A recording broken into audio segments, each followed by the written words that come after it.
Muli, ako si Santi. So ngayon, alam niyo na kung bakit nagbibideo ako ngayon. Bukod sa nagpapakabit kami ng aircon ngayon, nahihirapan din kasi ako kumilos nang hindi ako nagbibideo. Charot.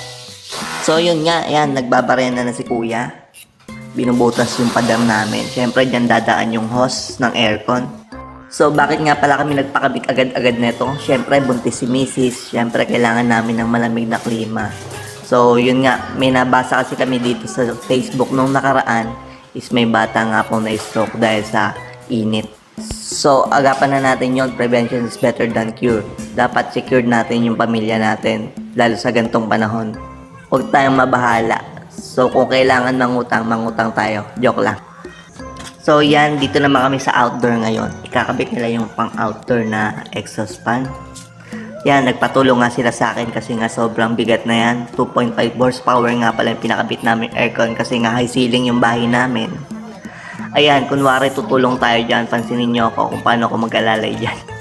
Pero seryoso, nagbuhat din naman ako dyan kahit papano. Pero kaya naman nilang buhatin parehas. Kaya medyo alalay lang tayo. Yan. Sobrang marirecommend ko nga pala itong nagkabit sa amin ng aircon na to kasi malinis sila magtrabaho eh. Minamasilyahan pa nila na maayos yung binutas nilang pader. Uy, baka naman, sponsorship. Hindi, joke lang.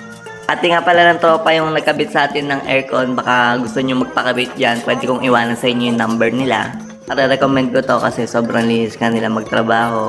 At nasunod naman yung mga gusto nating mangyari. Gaya ng pagkabit ng wiring, pwede nilang takpan yung mga wire kung ayaw yung mairita sa mga wire na nakausli dyan. Pwede nilang takpan yan ng mga moldings.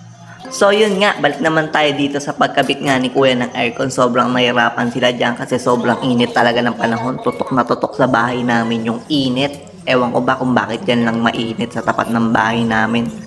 Parang flashlight tinutok talaga sa amin yung sikat ng araw.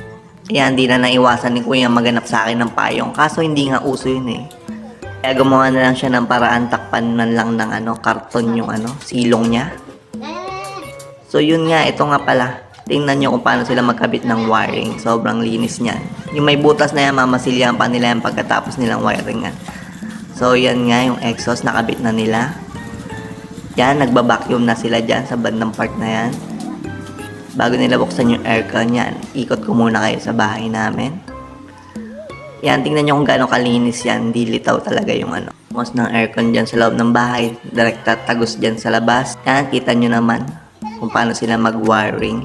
Nilalagyan nila ng moldings. So, ito na nga, pakita ko sa inyo kung ano yung itsura ng bahay namin after makabit ng aircon. Tcharam! Thank you!